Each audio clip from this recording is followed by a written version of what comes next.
안녕하세요. 2023년 추석 다들 무사부탈하게 보내셨는지요? 올해도 우리 부부는 며칠 동안 영원히 빠져나가는 듯한 소란스럽고 돗대기 시장 같은 시간을 지나 눈물로 애들을 떠나보내고 편안하게 아무것도 않고 남은 음식 해치우고 있네요.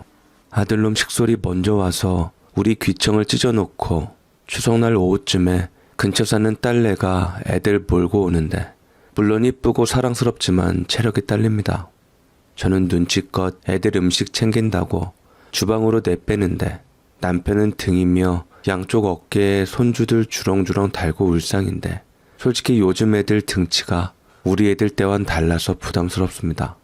애들은 요즘은 작은 것보단 큰 게 낫다 하는데 물론 우리 싫어서가 아니라 반갑다고 달려드는데 단단하고 묵직하니 감당을 못하겠더라고요. 아무튼 그렇게 한 부대 들이닥치고 그 치닥거리 하다가 슬슬 올라가자고 며느리가 눈치 주면 얼마나 이쁜지요. 아들놈이 하루 더 있다 가자고 하면 제가 네 섹시 친정은 안 가냐? 얼른 올라가 처가 챙기라고 성화를 부립니다. 우리 아들이라도 눈치 참 더럽게 없어요. 남자는. 마누라는 부모 안 보고 싶은가? 그리고 지 애미애비 망아지처럼 뛰노는지 새끼에게 채이는 거 안 보이나? 내내 차려준 밥 먹는 게 다면서 눈치 없게 엄청 문구적 거린다죠. 그렇다고 우리 옆에서 이런저런 이야기하며 아들 노릇하는 것도 아니면서요. 오랜만에 친구들 약속 잡았다고 밤에 눈이 반짝반짝해서는 자식 노릇에 아비 노릇도 안 하는 것 보면 며느리가 용하고 기특해서 저런 놈하고 살아줘서 고맙단 소리가 절로 나옵니다. 점심 먹고 연인 채널 틀어놓고 누워있다 보니 문득 우리 아들놈이 추접스러운 일로 망신당한 지난 생각이 문득 떠올라 자주 듣는 연희님 채널에 사연을 보냅니다. 사연 보내는 이메일 찾는다고 하루 걸렸네요.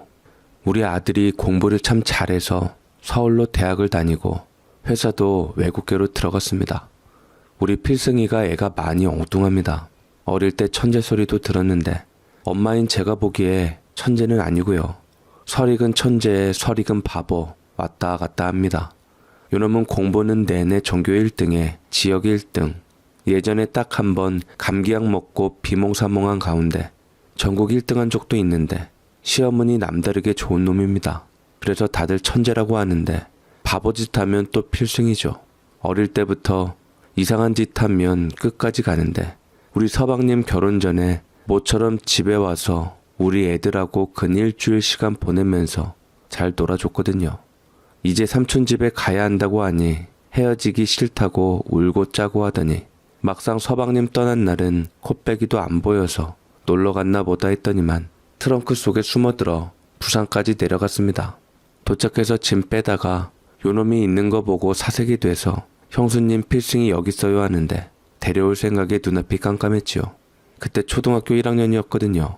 서방님은 바로 내일 출근해야 하는데 요 자식을 어떻게 해야 하나 애가 달아서 궁리할 동안에 요놈은 표만 끊어주면 된다고 호언 장담을 하고 기차를 타서는 중간에 가락국수 먹는다고 내려서 기차 놓쳤지요. 삼촌이 중간에 무슨 일 생기면 반드시 어른하고 상의하고 집에 연락하라고 당부하신 덕분에 어쨌든 짐 하나 없는 맨몸 훌훌 기차역 역무원한테 가서 나 국수 사 먹다가 기차 놓쳤다고 이실 직고하고 우리 집에 전화해서 같은 편 기차를 태워서 역마다 역무원들이 필승이 이 자식이 지자리를 잘 붙어있나 확인을 하며 집에 왔답니다.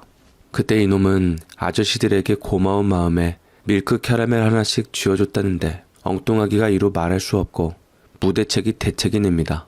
사춘기 때는 이루 말할 수 없었고요. 하필 공부를 잘해서 선생님들이 무조건 허허 웃어 넘겨서 그렇지 평범한 문제와는 우리 애하고 비교할 수가 없을 정도였습니다. 그래서 다들 대학 이름 들으면 놀랍니다. 그 대학 근처에도 못 가게 생겼거든요. 다행히 외국계 회사에 들어가서 그나마 덜 눈총받지만 외국인 동료도 한국인 같지 않은 우리 필승이를 기인 취급한답니다. 요놈이 처음 입사할 때만 해도 영어가 별로였는데 발음이 아주 컨츄리스러웠죠. 물론 우리는 맨날 100점만 받으니 영어 잘하는 줄 알았는데 그때는 회화의 중요성을 잘 몰랐습니다. 면접 볼 때도 이놈은 그 엉망인 발음으로 얼굴에 철판 쫙 깔고 뻔뻔스럽게 받아쳐서 붙은 거지. 직원들이 뒤로 도대체 무슨 소린지 모르겠어 하고 놀릴 때도 나도 니들이 하는 한국말 못 알아듣겠거든 하면서 버텼답니다. 여기서 나고 자란 한국인이 영어 잘 못하는 게 당연하지 요랬는데 어느 날 일본에 갔단 소리 듣고 분기탱천했죠. 영어 못한다는 소리는 참겠는데 일본 사람 같다는 말은 못 참겠다며 그 후로 영어로 쌀라쌀라 하는 영화나 AFKN 라디오를 내내 듣더만 바로 미국 사람처럼 혀에 버터 바르더라고요. 제가 촌노인네라 그런가 우리 아들이 외국인 동료하고 전화통화하는 거 들으면 남사스럽고 간지럽고 오글오글한데 우리 필승이도 부끄러워서 영어 문법만 했지 회화는 꿈도 안 꾸던 애라 혀에 기부스된 것처럼 뻣뻣하다니 일본 사람 소리 듣느니 이렇게 닭살 돋는 게 낫다더라고요. 진짜 웃긴 게 영어도 사투리가 있다더만요. 죽어도 외국놈들처럼 못한다더니 몇 개월 만에 주구장창 AFKN 라디오 들은 대로 흉내를 내니 오히려 발음이며 억양 액센트가 고급 영어라나 뭐라나 알게 모르게 태어난 지역 사투리 쓰는 외국인 직원보다 더 이쁨 받는답디다. 아무튼 15년 전에 이놈이 추석에 내려오다 정말 부끄러운 일을 당할 뻔했지요. 휴일 앞두고 외국인 직원들이 너희 덕에 쉬고 보너스 받는다며 술을 샀다는데 바로 그날 차 막힌다고 지차는 놔두고 밤버스 타고 내려올 예정이었던 아들놈이 요놈들 다 영어 못한다고 일본 사람이라고 놀렸지 한국인의 매운맛을 봐라 하고 고주망태가 될 정도로 마셨답니다. 원래는 집에 들러서 우리 두 부부와 조카들에게 줄 선물 바리바리 싸놨다는데 선물은커녕 지 몸 챙길 정신도 없이 휘청휘청 지 몸만 간신히 챙겨 특별 편성된 새벽 막차에 간신히 몸을 실었는데 새벽 버스라 다들 노곤하게 뻗어있는 승객들 틈에 섞여 그렇게 퍼질러 잤답니다. 그러나 갑자기 식은땀을 흘리며 눈을 부릅뜨고는 기사 아저씨에게 제발 버스 좀 세워달라고 소리를 질러댔지요. 다들 꿀잠 자고 있다가 봉변당한 거라 승객들이 아이씨하면서 갑작스런 아들의 난동에 불 꺼진 버스에 불이 탁 켜지는데 다들 짜증을 내던 소리는 온데간데 없이 요놈만 쳐다보고 있었더랬죠. 그렇습니다. 필승이 요 자식이 공짜 술에 드립다 퍼마시며 이술 저술 섞어 마시면서 탈이 나도 단단히 난 것이었죠. 완전히 하얗게 질린 상태에서 한쪽은 노랗고 한쪽은 시꺼먼 채로 배를 감싸 안고 덜덜 떠는 모습에 다들 숙연해져서 아무 말도 못하고 기사 아저씨도 갑자기 숙연해진 분위기에 사태의 심각성을 인지하고 앞차에게 빵빵대며 재촉을 했답니다. 기사분도 다급하지만 줄줄이 선 대열에서 이탈하면 누가 끼워줄지 장담할 수 없어서 망설이고 있던 그때 아들놈은 슬그머니 아저씨 저 나올 것 같아요 라고 속삭였고 이번에는 기사분이 얼굴이 새하얘져서 대열을 빠져나와서 질주하며 평소에 이 버스가 정차하지 않는 휴게소에 차를 댔답니다. 아들은 차가 멈추자마자 믿을 수 없는 속도로 튕겨나가 건물 쪽으로 마구 달려나갔는데 사람들이 그 모습을 보며 얼마나 급했으면 혹은 여기서 안 싸서 정말 다행이다라며 가슴을 쓸어내리며 마렵지는 않지만 이왕 선 김에 화장실도 가고 간식도 사고 자기 볼일을 보았다고 합니다. 여기서 본의 아니게 쉬었기 때문에 원래 쉬는 휴게소는 그대로 지나칠 확률이 높아서 주로 간식거리를 사왔다는데 웬걸 분명히 급해 보여서 금방 돌아올 줄 알았던 이놈이 10분, 20분이 지나도 안 오자 다들 불길한 기운을 감지했답니다. 에헤이 이러면 곤란한데 왜 안 나온디야? 놓고 갈 수도 없고 참말로 멀쩡하게 생겨갖고 왜 그러나. 아이고 참. 뭔 일 생긴 것 같은데요? 뭔 일이라뇨? 요즘은 수세식이라 빠질 일도 없는데 분명히 화장실로 들어가는 거 봤거든요. 차라리 빠져 죽으면 창피한 줄은 모르죠. 그거 말고 최악이 있잖아요. 두런두런하던 승객들 중 누가 지렸구만 하는 소리에 키키덕거리며 웃어대고는 이제 저놈을 버리고 갈까 아니면 누가 챙겨와야 하냐 기로에 빠졌지요. 그때 우리 아들놈 옆자리엔 처음부터 술 냄새 퐁퐁 맡아가며 창가 자리가 원래 자기 자리인데도 양보하고 앉은 아가씨가 있었다는데 추석에 내려가는 이놈이 짐이 하나도 없자 딱했는지 자기 짐을 뒤적뒤적해서 남자 승객한테 쥐어주며 누가 다녀오셔야겠네요 했답니다. 결국 기사 아저씨가 출동을 해서 아들놈을 데려왔는데 금방이라도 울 것 같은 시무룩한 표정으로 위에는 넥타이에 와이셔츠 정장에 또 내릴 때와는 완전히 달라진 아래는 옆에 줄로 멋을 낸 추리닝 바지를 주워 입은 꼬라지에 정말로 지려서 못 왔던 거구나. 다들 숙연해져서 눈을 떨구고 모르는 척을 해주었답니다. 따로 설명은 없었지만 대충 표정과 복장을 보면 무슨 일이 있었는지 뻔하고 좋은 날 고향 내려가며 저 자식을 탓하지 말자 한 게죠. 놓고 가자고 악을 쓰던 아저씨마저 할 말을 잃은 채 멍하니 창문을 보고 기사 아저씨는 치를 떨며 올라타 얼른 출발하는데 기어들어가는 목소리로 죄송하다고 외치며 자리로 돌아오는 아들 손에 어디서 얻었는지 딸랑거리는 검정 비닐봉지는 이후에 자꾸 어디서 냄새가 나는 것 같은 기분에 사람들이 쥐어주는 비닐봉지로 2겹, 3겹, 4겹으로 쌓여갔는데 새벽 귀향길이라 시간이 지체되면 지체될수록 초조해질 수밖에 없던 상황에 아들은 눈치껏 바지를 챙겨준 사람이 누구인지 너무 궁금하고 살해를 하고 싶었답니다. 슬쩍 옆자리 아가씨에게 물었겠죠. 아들은 방긋 웃으며 그거 우리 오빠가 부탁한 추리닝이었으니까 알아서 갚아달라는 아가씨에게 그냥 한눈에 반해버렸답니다.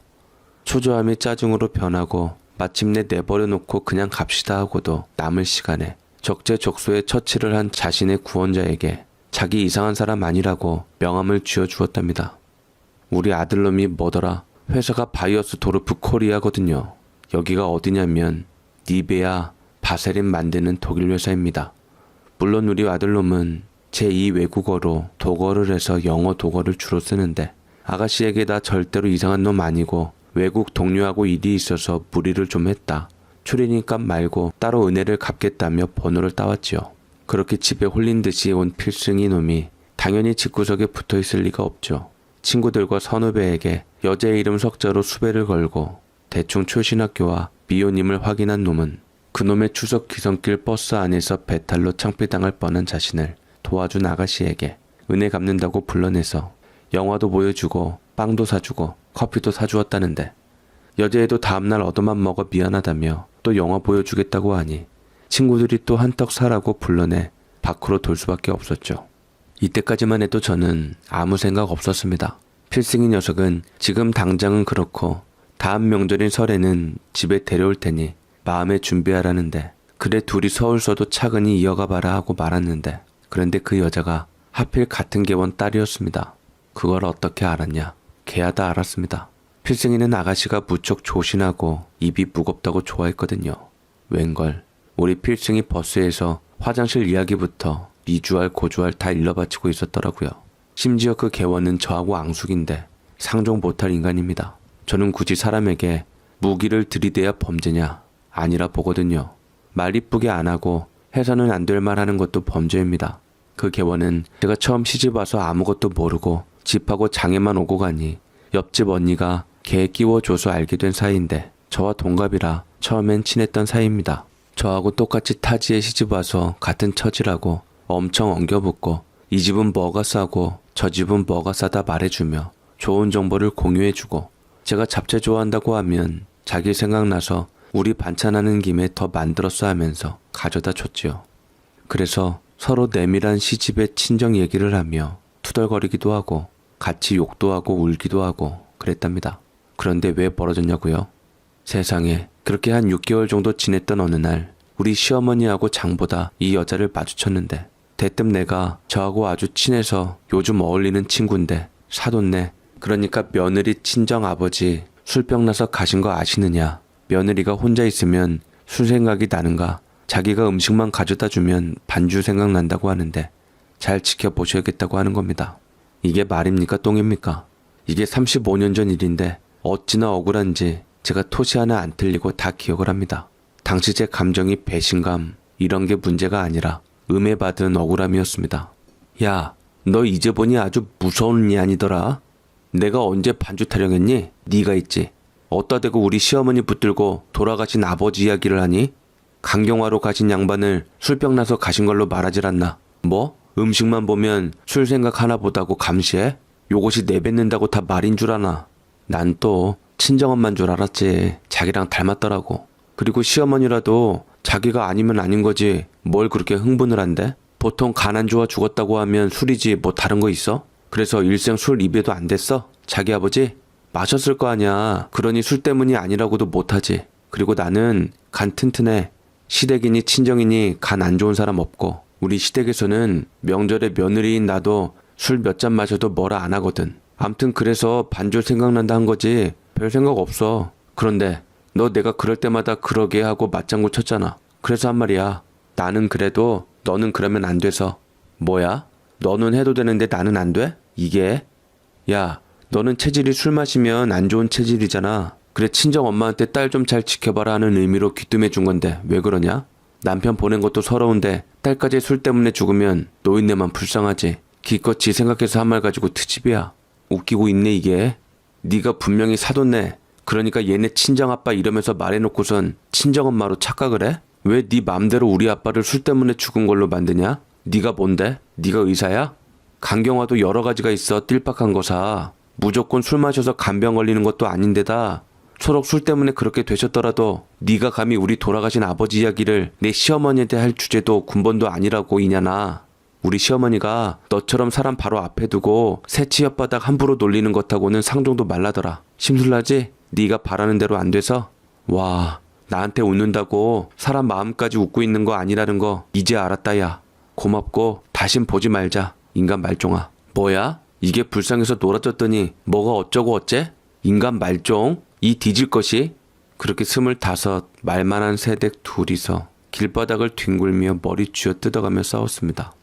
저는 이 여자한테 엄청나게 맞았지만 돌아가신 아버지 죽음을 감히 시어머니에게 올리며 저를 조심하라고 입방정을 떤 이 요망한 것에 대한 악이 극에 달한 저도 급소를 후려치며 효과적으로 비명소리를 끌어냈고 머리털은 빼앗겼지만 외마디 비명은 이 여자가 더 많이 질렀으니 후회는 없습니다. 특히 제가 막판에 서로 힘이 빠져 끝났나 싶었던 푸닥거리 말미에 요것의 주둥이를 발로 까서 입술이 퉁퉁 부어서 남편 싸움으로 번질 뻔하였으나 요것이 먼저 시어머니 붙들고 죽은 친정아버지 입에 올리며 없는 이야기를 나에게 뒤집어 씌웠다는 이야기를 듣고는 지 마누라를 째려보며 너나 시부모 앞에서 술 좀 마시지 말라는 말로 저것이 엉덩이에 뿔난 못된 송아지임을 널리 들켰지요. 그렇게 서로 안 볼 것 같아도 화해 주선하는 언니들에게 끌려와서 잘못했다고 사과하고 저도 사람 하나가 아쉽다는 개주 언니의 하소연에 화해를 받아주고 개를 지속하고는 있지만 따로 국밥으로 놀고 있거든요. 서로 투명인간 취급하면서요. 이후로 우리 필승이가 공부 잘하고 자질구레하게 사고를 쳐서 저 여자는 몰라도 저를 모를 수가 없게 되니 잠잠한데 요것이 자기 딸이 추석에 내려오는데 어쩌고 하면서 우리 필승이 이야기를 하는 바람에 알게 됐습니다. 그렇게 갑작스러운 급동질인 그 남자가 명함을 주는데 그 남자가 이 필승이 그러니까 김숙희 아들이었어? 하면서 까르르 웃는데 온몸으로 살기가 뻗치는 걸 겨우 참았네요. 그 개원은 김숙희 아들은 똥을 지려도 여자를 낚는다면서 글쎄 자기는 그렇게 지리고 다니는 사위는 관심 없는데 자꾸 자기 딸한테 연락해서 서울서도 만나고 다닌다면서 저번 주에 뭐 했고 저저번 주에 무슨 영화를 보고 뭘 먹었다고 주워 섬기는데 미치고 팔딱 뛰는 줄 알았네요. 필승이 요놈은 이런 것은 꿈에도 모르고 주말마다 연락 두절인데 이 개원 딸하고 데이트하는 거죠. 야, 너 지금 만나서 뭐뭐 하는지 그 여자애가 지 엄마한테 미주알 고주알 다 말하고 있다. 그 엄마라는 여자는 김숙희 아들이 버스에서 똥 지렸다고 동네방네 다 퍼뜨리고 있고 아냐? 니들 언제 손잡았지? 뽀뽀하기 전에 헤어져라. 알았냐? 걔랑은 안 돼. 네 인생을 위해서 안 돼. 그렇게 입으로 없삼는 여자를 장모로 두면 너 성공 못하고 두고두고 구설수에 오르내린다. 그 여자애한테 신세진 거 갚을 만큼 갚았으니까 이제 그만하고 다른 아가씨나 알아봐. 내가 그 여자애네 엄마하고 같은 갠데 버스에서 무슨 일이 있었는가 그 개원 통해서 알았다. 너 그 여자애랑 잘 되면 우리 집안일 동네방네 삽시간에 퍼진다. 어? 엄마, 연인은 아니야. 설마 얼마나 조신한데. 내가 뭐 물어도 웃기만 하고 말도 통 없어. 정말 조신한 아가씨거든. 사려 깊고 그날 일 일체 말한 적도 떠올린 적도 없어. 내가 첫인상이 너무 안 좋아서 걱정이라고 하니까 자기는 그날 일 기억도 안 난다고 했던 여자야. 입이 얼마나 무거운가. 속도 깊고. 어떻게 같은 지역 살면서 몰랐을까. 너무 후회되는 거 있지. 웃기고 있네. 그게 속 깊은 거냐? 능구렁이 같은 거지. 그날 너 놓고 가자는 사람이 20에 그래도 태워가자던 사람이 24이었다더라. 그 중에 하나가 저기 방앗간집 아들 있잖아. 아빠 친구 아들. 니들끼리는 모르겠지만 그 집 아들도 떼놓고 가자고 했다더만. 그 와중에 이간질을 안 놓치는 여편네야. 기사 양반도 시동 걸고서 고민하고 있는 걸 그래도 지 딸이 옆자리이기도 하고 짠해서 사람 하나 살리자 하고는 추리닝 꺼내서 입혀서 태우고 왔다고. 그 자리에 있는 듯이 중계를 하더라. 전교 1등에 전국 1등까지 한 천재가 똥지렸다고. 명함 보고서 단번에 내 아들인 거 알고 만나거든 고해 바쳐라 했다는데 뭐? 입이 무거워? 너 단단히 속고 있어. 모전 여전이란 말도 모르냐? 아니야. 연희가 설마 자기도 그럴 뻔한 적이 있어서 남일 같지 않아서 저도 모르게 도왔다고 했는데 안 그래도 전설 같은 오빠를 만나게 돼서 영광이라고. 너 걔 믿지 마라. 엄마 경고야. 돌아가신 네 외할아버지 강경화를 술병 나서 죽은 걸로 바꿔치기 하는 여자야 그 여자가. 그것도 전화 하나 이제 갓 시집온 새댁인데 대뜸 할머니한테 며느리 술 조심시키라고 입 털어서 나하고 길바닥서 뒹굴었다고. 같은 개에 있어도 나는 그 여자 사람으로 안 본다. 절대 속마음 이야기하지 말고 만나는 것도 삼가해. 알았어? 이렇게 제가 반대하던 와중에 필승이도 약간은 거리감을 두고 여자애를 조금 지켜보자 하고 있었나 본데 이후로 이 모녀의 본색이 드러나 버린 것이죠. 당장 필승이가 워낙 천재 혹은 바보로 유명한 애라 이 지역에 모르는 애가 없거든요. 그런데 이 여자애가 필승이 만나는 것을 모르는 사람이 없을 정도로 삽시간에 퍼진 겁니다.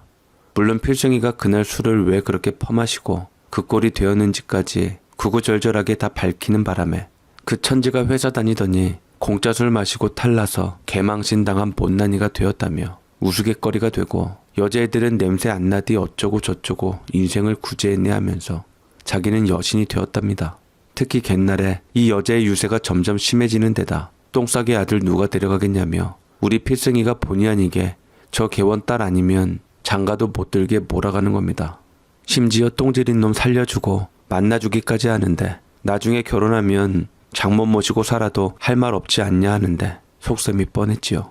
아니 본의 아니게 험한 꼴을 보인 것은 그렇지만 생리적인 실수로 그렇게 사람을 헐값 취급하면서 동네방네 소문내도 되는 겁니까?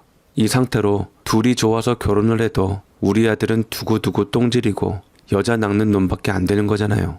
심지어 여자애가 지 엄마니 친구한테 할 소리 못할 소리 다 밝히니 앞으로 우리 집 일에 비밀이란 없을 것 같은 겁니다. 중학교 동창을 우연히 만났는데 추석날 버스 이야기를 하더라면서 얼마 지나지 않아서 필승이도 심각성을 알았는지 찡알찡알하면서 하소연을 하는데 요망한 모녀를 가만뒀다간 아들이며 우리 집안까지 비웃음거리가 되겠더라고요. 제가 보니 필승이가 제 말대로 거리를 두니 작정하고 앙심 품은 것 같았습니다. 그렇게 또 다음날 개에서 이 개원을 만났는데 대놓고 저에게 그러더라고요. 감히 사회에서 매장될 것 구해준 자기 딸 버리고 다른 여자한테 절대로 장가 못 든다고요. 그래서 저는 당당하게 어디 두고 보자 했습니다. 뭔 죽을 죄를 졌다고 그걸로 인생을 망치겠나 하고요. 다행히 필승이는 정신을 차리고 허허거리며 곧 회복을 했습니다. 창피는 해도 하도 뻘짓을 자주 하는 애라 그렇게 큰 허물은 아니었거든요. 그렇게 2년 후에 며느리감을 데려와서 아들이 결혼을 하게 되었습니다. 물론 사돈네도 우리 필승이의 수만 가지 뻘짓을 다 알고 있는 상황이었고요. 심지어 그 민망한 일에 도움을 준 여자에게 망신을 당한 일까지 우리가 다 공개를 했답니다.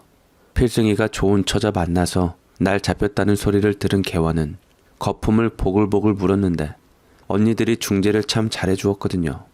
야, 솔직한 말로 너나 네 딸이나 도움을 줬으면 거기서 끝내야지 동네방네 떠들고 잘 되길 바라냐? 막말로 희숙이 아들 1등 신랑감이야. 이 동네에서 필승이 모르는 사람이 어딨어. 너는 우리들이 너하고 속 깊은 이야기도 안 하고 물어도 대답 안 해준다고 서운해하는데 막말로 네가 알면 동네 사람들한테 다 아는 거잖아. 내가 말 안 하려고 했는데 너 옛날에 우리 아들이 지갑에서 10,000원 꺼내가서 한숨 쉬니까 나 위로해줬지. 그러고는 나가자마자 내 생각하는 척하면서 저 언니 속이 말이 아닐 거라고 무슨 나쁜 짓을 하는가 아들이 엄마 지갑에 손댄다면서 우리 영승이를 아주 천의 잡놈으로 만들어놨더라. 야, 우리 영승이 그 돈으로 치킨 사 먹었어. 먹어도 배고프다는데 나는 지 아빠처럼 옆으로 퍼질까봐 내일 사줄게 했더니 그거 못 참고 꺼내간 거긴 한데 네가 뭔데 그 얘기를 이상한 말까지 보태가며 그렇게 퍼뜨리니? 웃겨 너. 뭘 또 그렇게 얘기를 해요 언니는? 그게 근 20년 넘지 않았어? 참네. 사람들이 왜 그렇게 옹졸해? 그런 마음 품고 잘도 35년 개를 하네. 나는 그냥 언니 예민하니까 건드리지 말란 뜻이었어. 지들이 못돼서 오해하고 곡해하는 것까지 내 핑계를 대고? 언니도 김희숙이 저거 편인가 보네? 우리 애는 그 냄새 참아가면서 지 오빠 줄 추리닝까지 똥쟁이한테 입혀주고 데리고 왔구만. 고맙다는 인사도 못 받았다는데? 뭔 소리야? 다음날 바로 메이커 추리닝 위아래 한 벌 사주고 영화 보여주고 밥 먹이고 서울 올라와서도 매 주말마다 만났다더구만. 우리 필승이가 네 딸내미한테 정말 고마워서 잘해주려고 했었어. 그런데 지 얘기는 입국 닫는 것이 저 알고 필승이 하는 모든 애한테 그날 일 다 말하고 다녀서 우리 애가 치떨려서 못 만나겠다더라. 어디서 뭐 먹고 손잡은 이야기까지 다 알더만. 너도 갯날마다 우리 애 행적 읊었잖아. 아무리 부모 자식간이라도 아들 사생활 그렇게까지 알고 싶진 않았거든. 그러면서 뭐? 네 딸을 버리면 안 돼? 무서워서 어떻게 너하고 사돈하냐? 입에 모터 달고 우리 집안일 다 까발리고 다닐 텐데. 집안일 뿐이야? 첫날 밤 일까지 읊고 다니게 생겼더라. 입방 정도 병이야. 누구는 입이 없어서 말 못하는 줄 아나. 우리 지금 남편하고 데이트할 때 길에서 저걸 만났는데 지도 남편 진작에 죽은 주제에 나하고 지금 남편을 번갈아 보면서 언니 여자 팔자가 드세면 남자가 일찍 죽는데 하면서 나를 빤히 보는 거 있지. 그래 네가 그런 말한 의도가 뭔데 요냐나. 우리 남편한테 죽기 싫으면 도망가라 이거 아니야? 그런데 그게 먹히겠냐? 우리 남편은 아직까지 너 같은 개원이냐 묻고 너 있으면 그만하라고 하더라. 어울려서 좋을 것 하나 없다고. 너는 희숙이한테 걸려서 산 줄이나 알아. 너는 희숙이한테 걸려서 산 줄이나 알아. 우리 시엄마 붙들고 친정아빠 욕했으면 넌 뒤졌어. 그렇게 이 개원에게 다들 알게 모르게 상처가 많았던지라 편들어주는 사람 아무도 없는 채로 아들 결혼식 날 안 올 줄 알았던 입방정 개원이 와서 조금 불안은 했죠. 물론 알고는 있지만 우리 사돈 붙들고 뭔 소리를 하려나. 혹은 신부 친척 붙들고 우리 필승이 이야기나 우리 시어머니 붙들고 한 이야기처럼 신랑 술 조심시켜야지 가족욕으로 간이 안 좋네 어쩌고 할까 봐요. 물론 달라질 것은 없지만 결혼식이야 원래 있는 트집 없는 트집 잡는 자리라 긴장이 많이 됐죠. 그렇게 개원들이 이 입방정을 엄호하면서 식을 치르는데 저도 오며 가며 눈치를 보니 저도 그런 용기까지는 안 났는지 열심히 주워 먹기만 하더라고요. 그도 그럴 게 아들 결혼식 날 직장 동료들이 제법 왔는데 외국인이 몇 명 섞여 있다 보니 평상심을 잃은 것 같았습니다.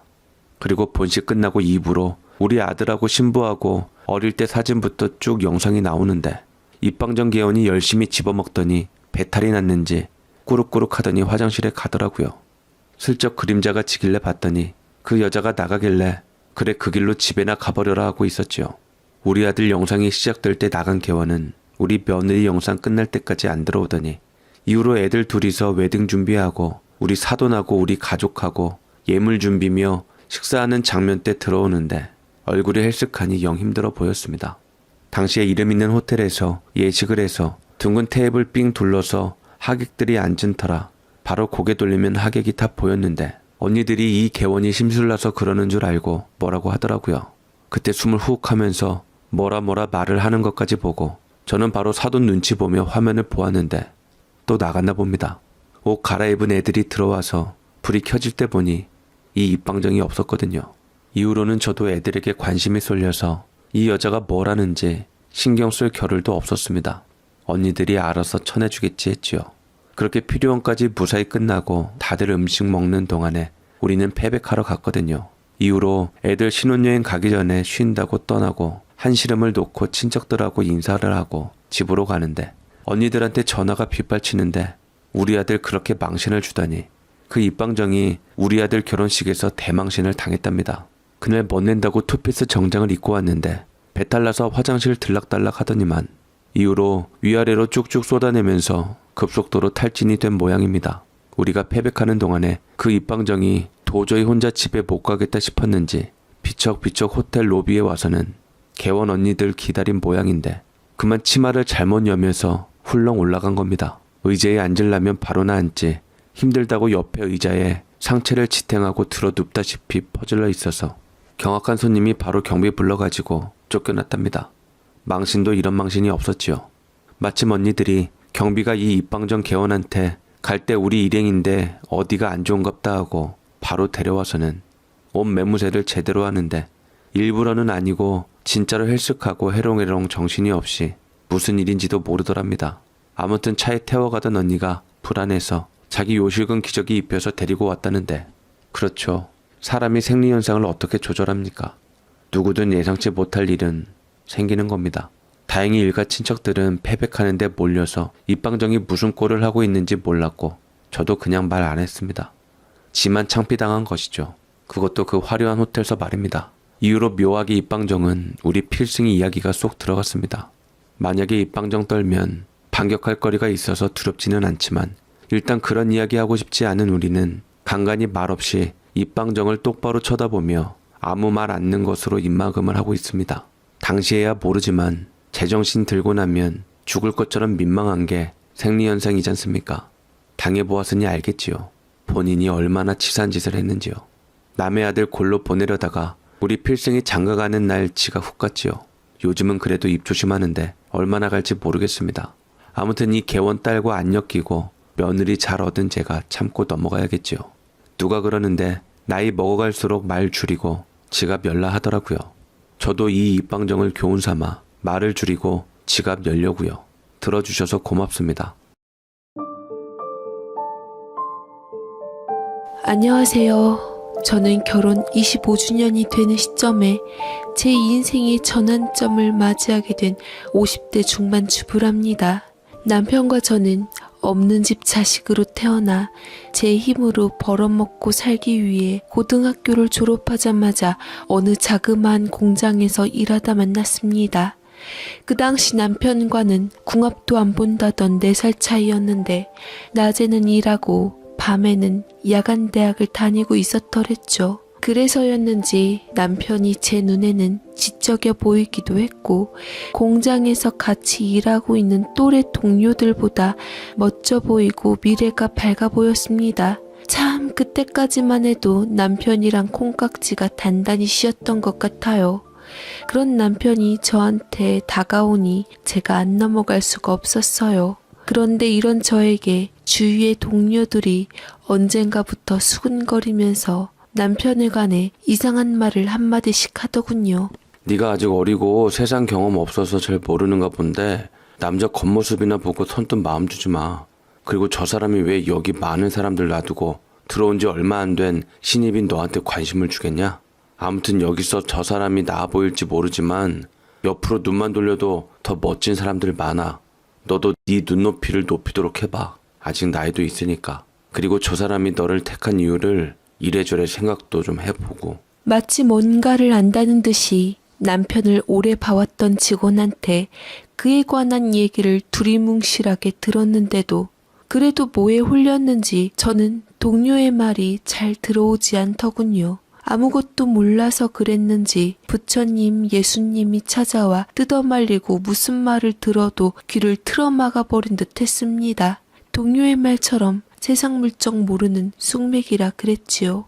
여하튼 그러다 남편과 인연이 되려고 했는지 우리는 급속도로 가까워졌고 데이트 비용이라도 아껴보자는 심산이 커서 식도 올리기 전 같이 살게 되었습니다. 그러던 중 뭐 하기도 전에 성질 급한 우리 처대가 들어섰고 양가가 비슷한 처지라 우리는 별 이견 없이 약소하게나마 정식으로 식을 올렸습니다. 일단 애가 생기니 저도 결혼에 조바심을 내게 되는 것은 사실이더라고요. 그런데 친정엄마가 이렇게 결혼한 저를 보고 영 못마땅해 하시더니만 참다 못해 제 직장 동료들처럼 제 남편을 향해 이런저런 얘기들을 하시더라고요.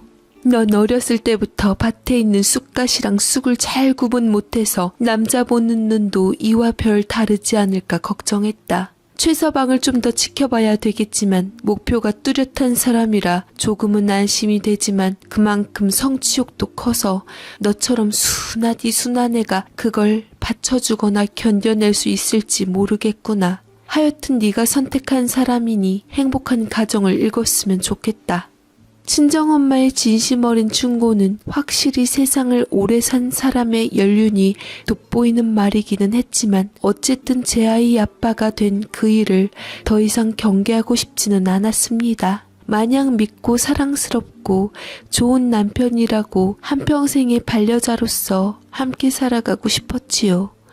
허나 지대로 연륜 있는 친정엄마가 보기엔 고지곧대로 믿고 눈썰미가 살짝 부족한 저를 많이 걱정하셨던 모양입니다. 그러니 엄마는 저더러 이런 얘기를 하시면서 제가 다행히 청맹관이는 아니니 다행이라 여기는 듯 했지만서도 제가 선택한 사람과 가정을 이루는 것에 반대하지 않고 응원해 주셔서 고맙긴 했습니다. 뭐 애까지 생겼으니 이미 엎질러진 물, 친정엄마로서도 별 수 없었겠지만 말이에요. 그렇게 남편과 저는 아무것도 없이 시작해서 눈에 넣어도 아프지 않을 커가는 우리 애를 보며 살림 늘리는 재미에 푹 빠져 살았습니다. 다 갖추고 시작했으면 더 좋았긴 했지만 하나하나 돈 마련하는 대로 하나둘씩 필요한 살림살이 마련하는 재미와 기쁨도 좋더라고요. 소소한 행복이고 묘미였고 제 남편과 아이가 있다는 것만으로도 저는 참 세상 든든했습니다. 그러는 사이 남편에게 인생의 삶이 완전히 뒤바뀌는 사건이 일어났어요. 야간대학도 졸업하고 이런저런 공부하며 애쓰고 노력한 덕택으로 드디어 공장에만 머무르지 않고 원하던 직장을 옮겨가게 되었는데 그때는 식구로서 너무 기뻤고 남편이 노력의 결실을 맺어서 행복했지만 하지만 지금도 생각해요. 만약 남편이 그때 직장을 옮기지 않았으면 난 여전히 착한 남편이랑 잘 살게 되었을까 하고 말이죠. 남편이 이직하게 된 곳은 대형병원 원무과였습니다.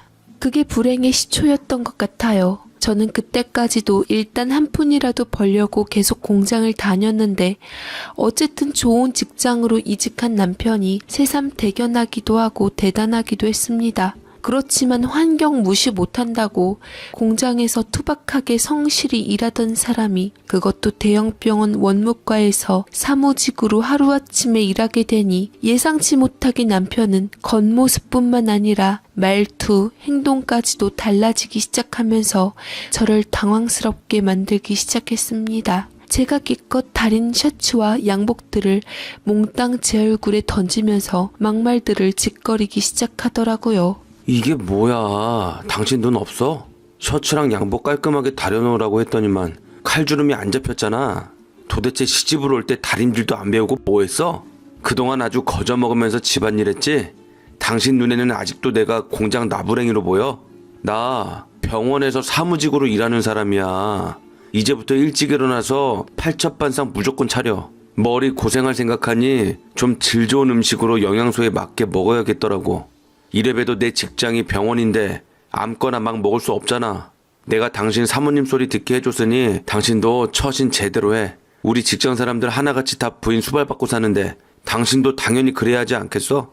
자리가 사람을 만드는 것인지 환경이 사람을 만드는 것인지 알 수 없었으나 정작 제일 중요한 예의와 배려를 말아먹은 완전히 딴 사람처럼 굴었습니다. 의사와 같은 전문 직종의 사람들과 같이 한 건물에서 일해서 자기가 뭔가 된 듯한 착각을 하는 것 같았지요. 참말로 눈꼴 시렸습니다. 그뿐만이면 다행이죠. 시댁에서도 남편이 대형병원 원무과에 일한다는 이유로 뭐 한 자리 차지한 장원 급제한 것 마냥 굴더군요. 특히나 시아버지가 그런데 관심이 많았던지 며느리인 저를 난치고 헛기침을 해대면서 당부 아닌 강요를 했습니다. 네가 얼마나 신랑을 잘 만난 줄 아냐? 그런 큰 병원에 떡하니 취직한다는 게 보통 어려운 일이 아니지. 그렇고 말고. 그러니까 네가 우리한테도 신경을 더 써주고 남편을 하늘 떠받듯이 밥들길 바란다. 바깥 남자가 이제야 제대로 일을 하고 정순 같은 월급 받아오는데 너도 그에 걸맞춰 제대로 된 내조를 해야겠지? 병원 그거 거기서 아무나 일하는 거 아니다. 솔직히 네가 어디 가서 우리 아들 같은 좋은 남자 만날 수가 있겠냐? 애시당초 이럴 줄 알았음 좀 더 배우고 집안 좋은 여자를 며느리로 들였어야 하는데 부모로서는 아쉽긴 하지만 그것도 다 네 복이라 생각하고 네 남편 잘 떠받들고 살거라. 우리 하늘 같은 아들 잘못 모시면 내가 가만히 안 있어. 알겠냐? 그래, 네 시아버지 말이 하나 틀린 게 없다. 너는 내 아들이 안 데리고 살았다면 어디 가서 이런 남편감을 만나겠어. 네 처지를 생각해봐라. 너는 아직도 공장에 다니고 있잖니. 이렇듯 시댁을 한번 가기만 하면 남편은 하늘, 아내는 땅 하며 귀에 못이 박히도록 쉰소리를 내내 하시는데 참 이거 처음에는 저도 기뻐서 내내 했지만 계속 이어가니 저도 괜히 부하가 치밀며 삐뚤게 나가게 되더라고요. 네, 물론 시댁으로서는 그럴 수도 있습니다. 없는 집안 형편에 혼자 독학으로 여러 가지 자격증 따고 공부해서 병원에 취직했다는 건 대단한 일이었지만 저는 익을수록 고개를 숙이라고 했는데 이건 뭐 개구리 올챙일적 생각 못한다더니 남편도 얼마 전까진 공장에 다녔었는데 이제 와서 제가 공장에 다니는 게 뭐 그리 부끄럽고 큰 죄를 지은 것처럼 몰아가는데 어처구니가 없다 못해 헛웃음이 터져나올 뻔했습니다. 저는 속으로 잘나디 잘난 당신네 아들도 얼마 전까진 나랑 같이 일했거든요. 이 말이 입 밖으로 튀어나올 뻔했지요. 이처럼 남편과 시댁 식구들의 변화가 서서히 진행되었으면 제가 적응이라도 했을 텐데 사람들이 어쩜 하루아침에 안면 몰수하고 변해서 난감하다 못해 난처하더군요. 친정엄마도 아주 달라진 시댁의 갑질어린 태도에 혀를 내둘렀습니다. 저와 같이 고생하며 산 사람이 맞는지 의문이 들 지경이더라고요. 솔직히 의사도 아니고 고작 야간대학 나와 자격증 몇 개 따서 원무과에 취직한 게 뭐 그리 대단한 건지 남편은 한술 덧떡 그리 넉넉치 않은 우리 형편의 맞춤 양복과 구두는 기본이었고 손목에 차고 다니는 시계, 안경까지도 명품으로 도배하기 시작하더군요. 이랬으니 집에 갖다주는 돈이라곤 생색내기 좋을 정도의 생활비만 보탰습니다. 그것도 어느 시점에 가서는 아예 없어서 제 입장에서는 남편이 성실하게 공장 다닐 때가 더 그리워질 지경이었죠. 남편이 하는 꼴을 보니 이런 능력 있고 좋은 남자를 만났으니 나머지는 네가 알아서 살아라 하는 듯이 행동하는 것도 화가 났고요. 그러면서 어느 날부터 저를 깔보고 얕잡아 보는 듯한 말을 한마디씩 던지기 시작하면서 제 마음도 덩달아 금이 가기 시작했습니다. 저번에는 다림질한 양복을 던지더니 이번에는 제 옷장의 옷들을 제 면상에다 던지고야 말았죠. 아, 이게 사람 옷이야 누더기야? 당신 남편이 연인병원에 근무하는데 당신 옷차림에 신경 좀 쓰고 다녀. 길에서 당신 만나면 내가 다 창피할 지경이야 정말. 머리는 그게 뭐냐? 머리 언제 감았어? 아주 창피해 죽겠네. 언제적부터 지가 용이 됐는지 알 수 없지만 남편이나 저나 후줄근하게 다녔던 게 엊그제였는데 저를 무시해도 한참 무시했습니다. 제 눈에는 뱁새가 황새를 쫓아가는 격이더군요. 저도 말을 안 해서 그렇지 제가 멋을 낼 줄 몰라서 그러고 다닌 것도 아닌데 말입니다. 우리 사정 뻔히 알면서 애 키우랴 없는 살림 하나 더 늘려보고자 한 심산이었는데 말을 참 정남이 떨어지게 야박하게 하더군요. 남편은 그것도 모자라 제 행동 하나하나 말투까지 간섭했습니다. 당신, 내가 여태 몰랐는데 당신이 하는 말도 천박하지 않아?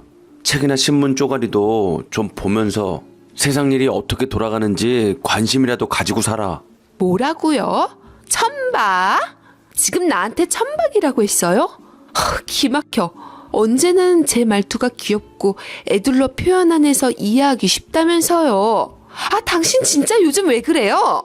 남편은 제 신경을 긁고 싶어 그랬는지 저는 남편이 제게 이러는 것이 화가 치밀어 올라 반박했더니 남편은 저를 보며 혀를 끌끌 차고서는 고개를 절레절레 흔들더군요. 저는 그 꼴이 더욱 끼고 가관이라 헛웃음이 터졌습니다. 언제적부터 남편이 있는 척 고상한 척 잘 살아왔다고 그러는지 꼴값을 떨어도 제대로 떠는 것 같았지요. 그래서인지 남편과 저 사이에는 보이지 않는 금이 가기 시작했습니다. 이렇게는 살 수 없겠다 싶어 몇 번이나 애 데리고 나와 갈라설 생각도 했지만 하늘이 무심하게도 자칫 방심한 사이 둘째가 생기면서 이혼을 겁내게 되었습니다. 스스로가 참 원망스럽고 왜 일이 이 지경까지 이르렀는지 모르겠더라고요. 둘째를 임신했다 해도 제 생활은 나아지는 법이 없었고 시댁 식구들은 오히려 남편 발목 잡으려고 둘째까지 낳았다며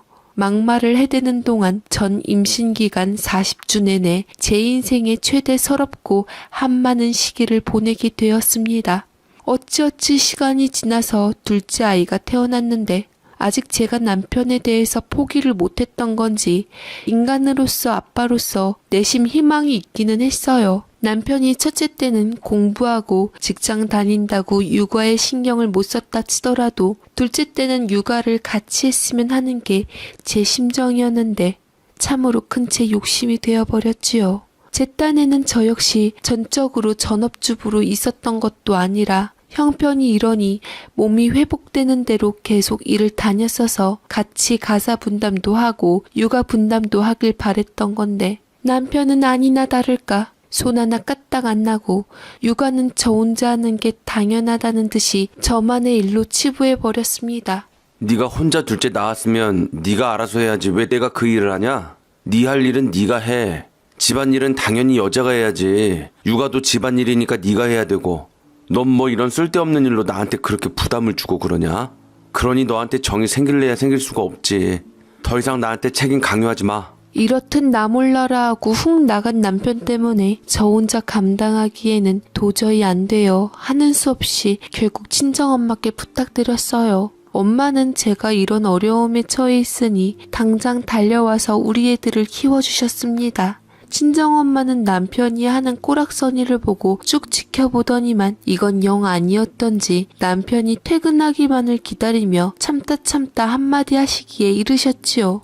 최서방, 자네만 일 다니는 것이 아니자는가? 한번 살아보겠다고 발버둥치는 자네 안 사람이 안쓰럽지도 않은가? 장모님, 저는 직장이 멀리 있고 애들 엄마는 집 근처인데 누가 더 힘들겠어요? 장모님도 참 팔은 안으로 굽는다고 무조건 딸 편만 드시지 마시고 이성적으로 객관적으로 좀 상황을 캐치하셨으면 좋겠습니다. 이래서 무조건 사람은 배워야 된다니까요. 남편은 친정엄마의 말이 무색할 정도로 오로지 자기 입장에서만 변명하면서 친정엄마에게 막말을 해댔습니다. 저희 엄마 물론 집안 형편 때문에 중졸이긴 했지만 시부모님도 중졸 고졸이시거든요. 그 밥에 그 나물인데 남편은 누워서 침뱉기를 하고 있었습니다. 엄마는 남편의 이런 태도에 할 말을 잃었다는 듯 두 번 다시 남편과 말을 섞으려 하지 않았습니다. 저 역시 남편이 이토록 이기적이고 편협한 줄은 몰랐답니다. 없는 형편에 맨손으로 시작해 살만해지려 하니 숨어있던 본색이 드러난 것이죠. 저는 우리 애들을 봐서라도 정말 이악 물고 친정엄마 도움으로 직장에 다니며 아이들을 건사할 수 있었습니다. 그러다 우리 애들이 초등학교에 들어가니 숨을 좀 쉬겠더군요. 그 사이 남편은 병원에서 근무하는 것을 위세라도 하는지 아둥바둥거리며 사는 저와는 달리 혼자 잘 살아보겠다고 각종 영양제부터 건강보조식품을 열심히 챙겨 먹더이다. 남편의 말로는 제약회사 영업사원으로부터 싸게 가져왔다고 하는데 그거야 알 수 없었고요. 그런데 그 많은 영양제와 건강보조식품을 챙겨 먹으면서도 남편은 제게 먹어보란 소리를 한마디 안 하더군요. 남편은 때 되면 알아서 착착 챙겨 먹고 저나 우리 애들에게 권한 적은 한 번도 없었습니다. 이왕지사 제약회사 영업사원한테 영양제를 싸게 가져오면 우리 애들 것도 좀 챙겨줬으면 좋으련만 그러지 않았답니다. 그래서 지나가는 말로 제가 한마디 했어요. 당신 나까지는 챙겨달라고 안 바라는데 그래도 우리 애들 한참 클 나이라 영양제 좀 먹였으면 좋겠어요. 당신 싸게 가져오는 루트 있다며. 애들 먹을 만한 거 있을 텐데 구입 좀 해줘요. 나 먹을 거 챙기기도 바쁜데 뭔 애들 것까지. 쟤네들 밥이나 잘 챙겨 먹여. 그게 보약이고 영양제지. 당신은 진짜 바라지 말고. 할 말이 없었습니다. 애비라는 작자가 지 입에 들어가는 좋다는 건 다 챙기고 애들은 거들떠보지도 않으니 저야 그렇다 치더라도 속에서 천불이 일었지요. 그래서일까요? 남편이 워낙 자기중심적으로 행동하고 생활하니 애들도 아빠에 대한 잔정이 없는 것 같았습니다. 그러니 애들은 오히려 저를 더 찾고 챙기고 그러더군요. 정말 애들 보고 꾹 참고 살았습니다. 불쌍한 내 새끼들, 아빠 없다 하면 손가락질 받고 힘들어질까봐 그것 때문에 꾹 참고 산 게 화병이 도질 정도로 힘들었지만 그래도 애들 때문에 버티고 살았어요. 그러던 중에 이미 정이 떨어져 버릴 대로 떨어져 버린 시아버지한테서 연락이 왔습니다. 그 뭐더라? 애비한테 저번에 갖다 준 영양제 다 떨어졌다고 말하면 알 테니까 우리 옆집 김영감도 넉넉히 챙겨주게 많이 보내라고 해라. 내가 아주 이것저것 얘기하니까 혹 하더라고. 진짜 먹어보니까 참 좋더라. 그거 먹은 날이랑 안 먹은 날 차이가 많이 나서 꼭 챙겨 먹어야 되겠어. 꼭 전해라. 순간 머리가 띵해지는 게 뭔가 싶더라고요. 저는 시아버지 얘기를 듣고 눈이 뒤집히는 줄 알았습니다. 남편이라는 작자가 쥐꼬리만한 생활비를 갖다 주며 온갖 생색은 다 내고 우리 애들 영양제 좀 구해달라고 했더니 별소리를 다 하던 인간이 시댁 식구도 모자라 옆집 영감님까지 꼬박꼬박 챙겼다는 게 억장이 무너져 내리는 줄 알았어요. 정말 내 편이 아닌 남의 편을 데리고 산 것이었습니다. 애들은 어리고 저도 특별한 기술 없이 공장에만 다니다 보니 미래가 많이 불안했기에 이혼도 할 수 없어 더 마음이 아팠습니다. 그래서 남편이 이기적이긴 했어도 애들 아빠이다 한 집안의 가장이라 쉽사리 이혼이라는 말을 꺼내고 할 수 있는 문제가 아니었기에 피가 끓는 상황에서도 몇 번이나 속으로 삭힐 수밖에 없었지요. 게다가 또 한편으론 남편이 우리가 힘들었을 당시 서로 챙기며 알콩달콩 살 때가 그립기도 하더군요. 제 스스로 이런 희망 고문을 하면서 남편에 대한 미련과 첫정이 남아있어 차마 끝내자는 말이 쉽게 나오지 않았지만 돌이켜보니 그것 또한 참으로 제 인생에서 후회스럽습니다. 제가 이런 생각을 하고 있는지도 모르고 막대 먹어지는 남편은 시간이 지날수록 직장과 관련된 일 때문에 자주 집에 들어오지 않았습니다. 병원인데도 출장을 가야 한다며 며칠씩 집을 비우고 별별 핑곗거리를 다 만들어 밖으로만 돌았지요. 제가 돈을 벌고 있으니 집에는 신경 자체를 안 쓰는 것 같았습니다.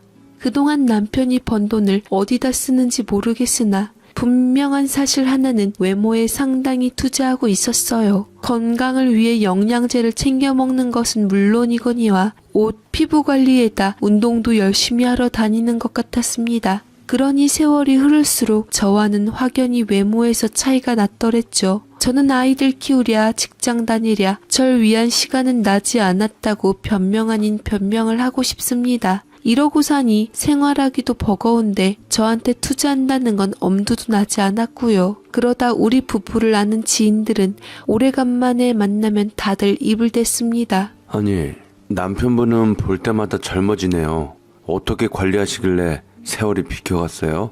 근데 사모님은 관리 좀 해야겠다. 아직 젊은데. 남들이 이러니 남편의 어깨가 으쓱해져 저를 아래 위로 쓱 쳐다보고는 경멸 어린 눈길을 보낼 때가 많았습니다. 그 눈빛에 담긴 의미는 왜 그러고 사냐는 것이었지요. 그럴 때마다 저는 손을 꽉 움켜쥐고 이를 악물었습니다. 속으로 그랬지요. 내가 이렇게 사는 건 네가 우리를 외면해서 나 혼자 책임을 다져서 그렇다. 하늘이 있다면 언젠가 벌을 내리겠지. 내가 두 눈 시퍼렇게 뜨고 쳐다볼 날이 있을 테니 두고 보자. 저는 저 자신을 다독이며 이 말만 주문처럼 되뇌었습니다. 그나마 엄마 편인 착한 우리 아이들은 제가 남편이나 지인들에게 이런 수모를 당해도 저를 있는 그대로 받아주고 바라봐 주더군요.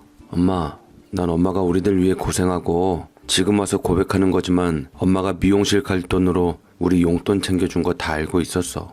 그때는 용돈 받는 게 좋아서 알면서도 모른 척 했는데 이젠 엄마 자신을 위해 미용실도 다니고 옷도 사입고 그래. 아빠는 알아서 잘 하니까 신경 쓸 필요 없고 어쩜 엄마랑 우리를 생각도 안 하고 본인만 챙기는지. 우리 아빠지만 너무하는 것 같아. 그래도 엄마 곁에는 우리가 있으니까 어깨 펴고 다니세요. 곰살 맞은 아들 녀석의 말에 정말로 움츠려져 있는 제 어깨가 쫙 펴지는 듯 했습니다. 우리 애들이 이러니 고생스럽고 서럽고 힘들어도 이 맛에 산 듯합니다. 남편은 본격적으로 우리 애들이 고등학교 들어갈 때쯤부터 아예 우리랑 따로 살았습니다. 집이 멀어서 일하는데 지장이 많다는 핑계를 대더니 방을 얻어서 나가버리고 말았죠. 사실 우리랑 살아도 허울만 애들 아빠고 제 남편이어서 그랬는지 남편이 집을 나가도 가정 경제에는 큰 타격이 없었습니다. 가끔 우리 애들이 바쁜 저를 대신해 남편에게 들리고는 했는데 그러던 어느 날 우리 큰애가 남편한테 다녀와서는 시큰둥하게 말했습니다. 엄마, 이제 아빠 반찬이나 옷 같은 거 챙기지 마. 아빠 혼자 살아도 우리보다 잘해 먹더라. 엄마가 싸준 반찬 손도 안 대는데 뭐하러 바리바리 챙겨보내? 그리고 옷 같은 건 혼자 빨아 입든가 세탁소 맡기면 되니까 냅둬. 큰애가 남편한테 가서 무슨 일을 보고 왔는지 알 수 없었지만 작은애에 비해 수더분하고 제가 시키는 일은 군말 없이 하던 애가 이러니 의아했습니다. 그래서 무슨 일이 있었냐고 물었더니 큰애가 주저주저 하더니 말을 꺼냈지요. 아빠 주식하나 봐. 그래서 집에 돈 한 푼 안 갖다 준 것 같아.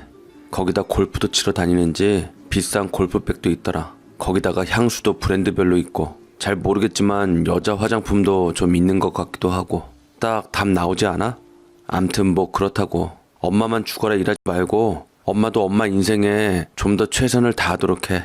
큰애는 제가 아둥바둥 살며 집 나간 남편까지 챙기는 것이 못마땅한 듯 했어요. 큰애 눈에 비친 제가 남편의 럭셔리한 생활과 비교되니 얼마나 측은해 보였는지 성질까지 내며 한 소리 한 것입니다. 큰애는 이후부터 두 번 다시 남편을 따로 보러 가지 않더군요. 작은애는 한술 더 떠 원래부터 남편이 우리 곁에 아이 없다는 듯이 행동했습니다. 저는 그래도 애들 아빠이고 남편이라 우리 애들처럼 쉽사리 무자르듯 그렇게 되지는 않았습니다. 그래서 가끔 남편의 집에 들러보고 오기도 했어요. 큰애의 말처럼 있을 건 다 있고 골프채에다 수입차도 끌고 다녔습니다. 제가 갈 때는 다행인지 여자 화장품은 치워놨더라고요. 제가 이러는 걸 우리 애들이 알면 기겁하니 제 딴에도 염탐하러 다닌 것이었죠. 그러다 어느 순간부터는 저도 저절로 발길을 끊었습니다. 그러던 중 떨어져 살던 우리가 다 같이 만난 날이 있었습니다. 그건 우리 작은애가 어느 날 학교에서 쓰러졌다는 연락을 받았어요. 큰 병원으로 갔다고 하는데 듣고 보니 다행히 남편이 일하는 곳이었습니다. 저는 남편에게 이 사실을 알리기 위해 전화했어요. 참 눈치 없는 건 여전할세. 옆편 내가 쓸데없이 바쁜데 왜 전화해? 제 전화를 받고 첫마디가 이런 식으로 나오더군요. 그러거나 말거나 저는 이악 물고 할 말을 했지요. 쓸데없이 전화한 게 아니라 당신이 우리 현수 애비라면 애가 쓰러져서 당신 일하는 병원에 입원했다니까 내가 도착하기 전까지 어떻게 됐는지 알아봐요. 내가 나서서 뭐 어쩌라고. 간호사랑 의사가 다 알아서 할 텐데 뭐하러 내가 거기 가서 알짱거려. 조금만 생각해보면 이렇게 결론나는 거 뻔한데 당신은 생각이란 게 없어? 애아빠라는 작자가 늘 해오던 식으로 일관성 있게 강 건너 불구경 보듯 남 얘기처럼 하는데 저도 모르게 언성이 높아지더군요. 어쩜 이렇게 이리도 자식에 대한 정이 없는지 애들 아빠가 맞는지 의문스러웠습니다. 병원에 도착한 저는 혼자 병실에 누워있는 우리 작은애를 보고 눈물이 막 흐르더군요. 키만 장대처럼 크고 마르고 여윈 모습이 제 가슴을 후벼 팠습니다. 의료진들의 말로는 간단한 수술을 하면 낫는다고 하는데 그래도 부모된 입장으로 미안한 마음이 먼저 들었습니다. 그렇게 제가 눈물 번벅인 채 복도에서 울고 있으니 남편이 제 앞에 나타났어요. 기흉이라서 간단하게 수술만 하면 된다고 하던데 뭔 큰일 났다고 울고불고 그래. 여긴 내 직장이니까 적당히 좀 해. 보는 눈들이 많아. 그리고 내가 여기서 일하니 얼마나 다행인 줄 알아? 직원 할인 받을 수 있다니까 얼마 안 나올 거야. 그래도 내가 여기 다니니까 이 정도 혜택을 받는 줄이나 알아. 내가 아주 직장 하나는 끝내주게 잘 잡았다니까. 내가 이 정도 혜택 줬으니까 당신은 당신 돈으로 다 수납하고 가. 저는 소름 끼치는 남편의 웃음말을 듣고 제 귀를 의심해야 했죠. 애는 아파서 누워있는데 지 자랑이 나고 웃음이 나오는지 네 돈 내 돈 따져가며 나더러 다 수납하라는 진정 이 인간은 우리 애들의 아빠로서 자격 미달인 것 같아 저는 사자우를 토해내듯 병원이 떠나가라 소리를 내질렀습니다. 이 인간아, 애가 저 지경인데 뭐가 어쩌고 어째? 네 직장이라 적당히 하라고? 나보고 다 수납하라고?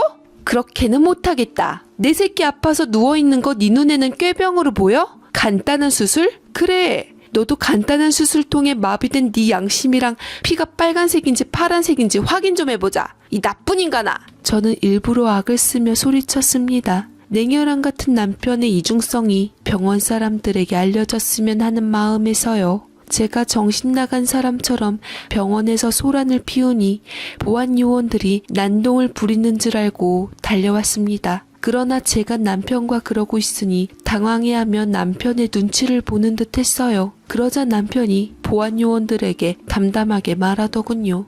이 여자 좀 빨리 어떻게 좀 해봐요. 여기서 계속 소란을 피울 것 같으니까 다른 데로 좀 데려가 주세요. 안 간다고 뻗팅기면 끌고 나가도 괜찮습니다. 보안 요원들은 남편의 말을 듣고 기가 찼는지 두 사람이 서로 마주보고 벙쪄 있었어요. 제가 부인이라는 것을 아는데 남편이란 작자가 버젓이 저딴 소리나 하고 있으니 당연히 기막혔겠죠. 저 또한 어처구니가 없어서 들고 있던 손가방을 있는 힘껏 아무 일 아니라는 듯 뒤돌아서서 가는 남편의 뒤통수를 향해 던졌습니다. 그런데 그게 제대로 맞았는지 남편의 뒤통수를 정확하게 가격했죠. 손가방 안에 제가 잡다한 것을 많이 넣어 놓아서였는지 소리도 제법 크게 났습니다. 뒤통수를 맞고 난 남편은 얼굴이 시뻘개져서는 씩씩거리며 저한테 다가왔어요. 그때 보안 요원 중 한 명이 저를 끌고 어딘가로 급하게 데려갔고 다른 한 명은 씩씩대는 남편을 저지하고 있었습니다. 이때 아마 저는 마음속으로 확고한 어떤 결심이 선 것 같습니다. 남편은 애들의 아빠도 아니었고 제 남편도 아니라는 분명한 사실을 말입니다. 작은 애의 수술은 무사히 잘 마쳤다는 소식이 들렸지만 주로 키 크고 마른 애들한테서 자주 나타난다는 말을 듣고선 또 걱정거리가 생겼습니다. 굳이 억지를 부리자면 남편이 좋은 영양제를 혼자 챙겨 먹지 말고 우리 애들한테도 좀 챙겨줬으면 이런 일이 안 생겼을 거라는 생각이 들기도 했어요. 그래서 저는 남편의 원망을 쏟고 작은 애를 데리고 퇴원할 때 수납 창구로 가서 애아빠 이름을 말하고 그냥 도망치듯 퇴원했습니다. 어떻게 보면 아빠로서의 역할을 제 손으로 일임해 준 것이었지요. 남편은 그 후에 친아들 병원비 내놓으라고 전화기에 불나도록 연락을 해댔지만 후지게 그 돈 먹겠다고 집까지 찾아오진 않아서 더 이상 싸움으로 번지진 않았습니다. 아이가 아직 몸이 아프니 공장에다가는 며칠 아이 간호하고 상태 좋아지면 다시 출근하겠다고 얘기해뒀는데 갑자기 며칠 안 나온 사이 공장 상황이 안 좋아졌다는 이유로 전 그토록 오래 다녔던 공장도 그만둬야 했습니다. 더 이상 공장에 나갈 수 없게 되자 처음에는 어차피 좀 쉬고 싶기도 했고 아이 걱정 때문에 잘 되었다 싶기도 했지만 막상 그만두니 나중에 갈 데라곤 식당이나 가사 도우미밖에 없어 제 현실이 막막했습니다. 제가 일이 된 걸 남편이 알아도 크게 도움이 될 것 같지는 않더군요. 남편에게 말해본들 비아냥거릴 게 분명해 보여서 차라리 이 기회에 저도 제 힘으로 뭔가를 해보고 싶더군요. 그래서 저는 아직 애들이 대학을 들어가기 전이라 이참에 다른 일을 해보기로 결심했습니다. 다만 그땐 제가 남편처럼 다시 공부를 시작해서 좋은 직장에 들어간다는 건 다소 늦은 감이 있었기에 다음 진로를 결정하는데 매우 고민이 되었습니다. 그러던 어느 날 제가 늦게 일어나는 바람에 애들 아침을 간단하게 차려주는 일이 있었는데 평소 찬밥을 남으면 눌러놓았던 누룽지가 있어 그걸 끓여서 밑반찬이랑 줬더니 애들이 후루룩 먹고서 속이 편하다면서 다음 날도 해달라고 하더군요. 그래서 원하는 대로 한 며칠 끓여줬더니 질려하지 않고 잘 먹는 모습을 보고 저는 문득 누룽지를 만들어서 팔아봐야겠다는 생각이 들었습니다. 집에서 해도 충분히 할 수 있었을 것 같아 그날부로 만들어서 우선은 지인들에게 홍보할 겸 시식용으로 나눠드렸더니 호응이 좋았어요. 얼토당토하게 심지어 주문까지 받게 된 저는 어떤 운명적인 확신이 들었고 이참에 이렇게 된 거 아예 이쪽으로 밀고 나가볼 생각이었습니다. 그렇게 시작한 가내수공업 누룽지 사업은 괜찮은 성과를 내고 있었어요. 입소문이 나기 시작하면서 여기저기서 주문이 들어오기 시작했고 우리 애들도 저를 도와준다며 애들 취향에 맞는 튀긴 누룽지를 만들어 달라고 해서 만들어줬더니 홍보를 하고서는 제법 많은 주문을 받아다 줬습니다. 엄마, 애들이 엄마 누룽지 짱 맛있대. 선생님도 드셔보시고 자기 애들 갖다 준다며 주문하더라. 엄마 여기다 치즈가루 같은 거 뿌려보면 안 될까? 우리 애들의 적극적인 홍보에다 메뉴 개발에 대한 아이디어를 더해줘서 자신감이 붙더군요. 저는 제 아이디어와 아이들의 아이디어를 보고 퓨전 누룽지 요리를 생각해 보았고 밤에는 잠 못 이루면서 누룽지의 혁신을 가져다 줄 보물 같은 레시피를 개발하게 되었습니다. 이런 식으로 한 몇 개월 지나다 보니 단골들도 확보되고 수입 또한 제가 공장에 다닐 때보다 훨씬 많았습니다. 그러니 아무리 고단해도 신이 났지요. 이대로 쭉 나간다면 제 힘으로 우리 애들 대학을 보낼 수 있을 것 같다는 생각이 들었습니다. 어느 정도 입소문이 자리 잡히면서 저는 욕심을 내어 집 근처 빈 공간을 임대해 본격적으로 판을 벌였어요. 나쁘지 않았습니다. 시간이 흐를수록 제가 크게 시작한 것이 다행이라는 생각이 들 만큼 수요가 폭발적으로 늘어났습니다. 제 입은 귀에 걸릴 정도로 매일매일 행복하고 보람차더군요. 드디어 뭔가 제 힘으로 이뤄냈다는 성취감은 이루 말할 수 없었는데 딱 맞춰서 이 소식을 접한 친정엄마가 당장에 달려와서는 저를 또 도와주더군요. 아이고 장하다 내 딸. 내가 니한테 해줄 거라고는 니 일 도와주는 것밖에 없을 것 같으니까 부족한 손 보태마. 주문이 폭주하던 참에 친정엄마의 도움이 시기적절했고 저희 모녀와 아이들의 합세로 저의 기막힌 누룽지 사업은 승승장구를 하기 시작했습니다. 누룽지 사업으로 인해 정신없이 바쁠 때였는데 어떻게 그쯤 딱 때마침 한동안 연락이 뜸하던 남편한테서 연락이 와서 어쩔까 하다가 받게 되었습니다. 처음엔 또 병원비 타령인가 싶더니만 의외로 순순히 나오더라고요. 잘 지냈지? 요즘 우리 애들이랑 당신이 보고 싶어서 말이야. 나도 나이가 좀 들었나 봐. 마누라가 해준 집밥 먹고 싶고 내 새끼들 웃음소리 들으면서 살고 싶고 우리 집에서 한 번에 가는 버스도 개통돼서 이 찰나에 차도 팔아버리고 여기도 정리하고 다시 집으로 들어가려고 하니까 그렇게 알아둬. 남편이 갑자기 다정하게 굴더니 다시 집으로 돌아오고 싶다는 말을 하는데 왜 이렇게 역하고 기가 찼던지 끼니로 먹었던 소화 잘된 누룽지가 역류하는 것 같았습니다. 그동안 잠잠했던 마음의 강물에 작은 파란이 일어나기 시작했지요. 나갈 때는 지 맘대로 나가놓고서는 괜스레 허락을 구하는 것이 가증스럽더군요. 나갈 때는 당신 마음대로 나갔으니까 들어오고 싶더라도 그렇게는 안 될 것 같아. 그리고 당신 지금 얻은 방이 직장에서 가까워서 그러고 산 거 아니야? 버스 개통해도 출퇴근하기 쉽지 않을 텐데 그냥 거기서 살아. 저는 남편이 나갈 때 말한 이유를 들먹이며 되갚아 주었더니 전화기 너머에서 씩씩거리는 소리가 들렸습니다. 설마 하니 제 사업이 잘 되는 걸 알았나 싶기도 하고 정확하게 남편이 뭔 이유에서 들락날락 하려고 하는지 이유는 알 수 없었으나 어쨌거나 받아주고 싶은 마음은 눈꼽만치도 없더군요. 제 옆에서 통화 내용을 다 듣고 있던 친정엄마가 안심하듯 빙그레 웃으며 말했습니다.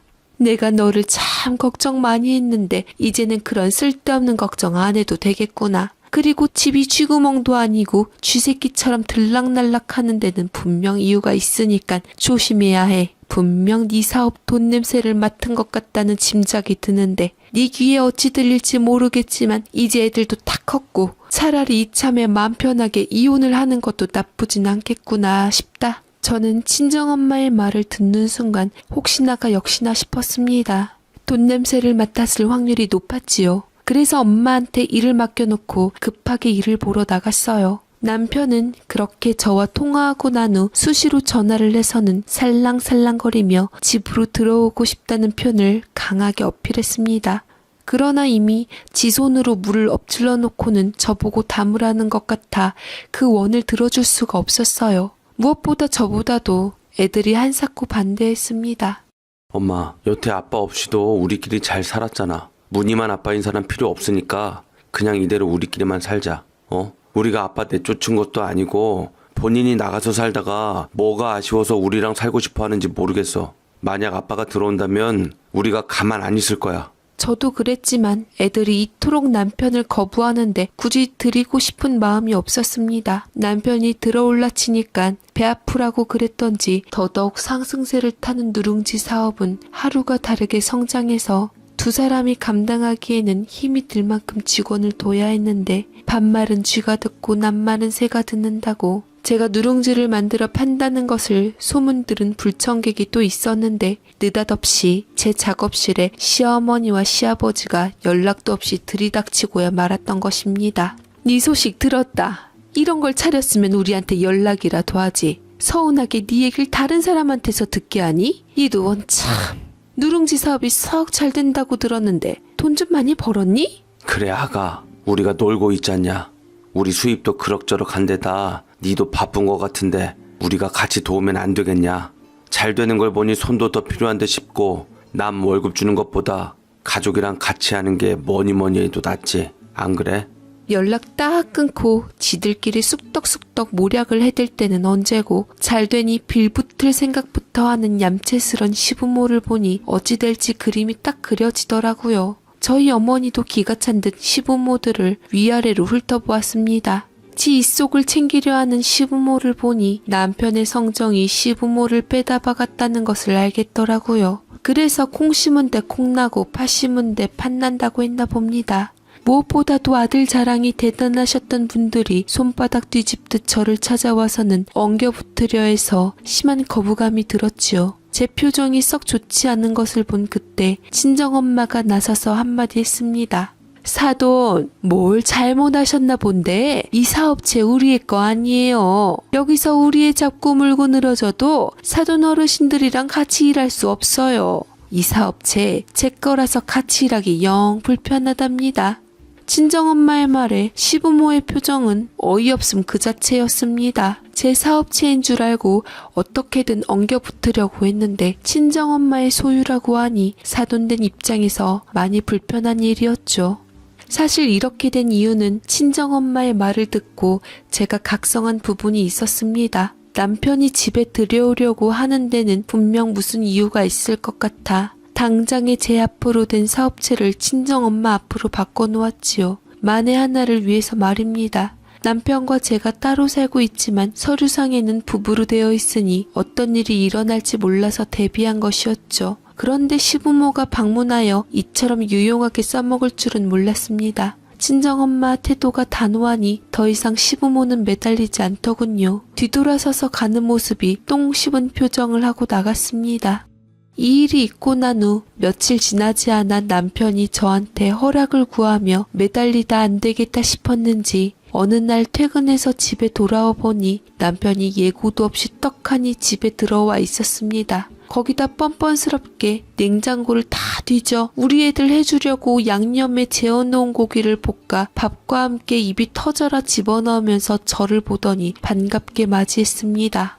왔어? 왜 이렇게 늦게 들어와? 기다리다가 배고파서 나 혼자 먼저 먹었어. 냉장고에 먹을 게 진짜 많더만. 아우 배불러. 저는 남편의 철면피 같은 모습을 보고 눈이 확 뒤집혔습니다. 당장에 식탁 앞으로 달려가 볶아놓은 고기와 밥을 한데 섞어 남편의 얼굴에 들이부었습니다. 이것으로도 분이 안 풀려 남편이 싸들고 들어온 짐들을 냅다 밖으로 던져버렸지요. 저도 그 순간 무슨 힘이 어디서 그렇게 솟아났는지 모르지만 무거운 짐들도 번쩍번쩍 집어들어 던졌습니다. 그리고는 남편에게 일갈했지요. 나가. 당장 안 나가? 이 왼수 같은 인간아? 애들 오기 전까지 이 집에서 당장 안 나가면 오늘 네 죽고 나 사는 날인 줄 알아?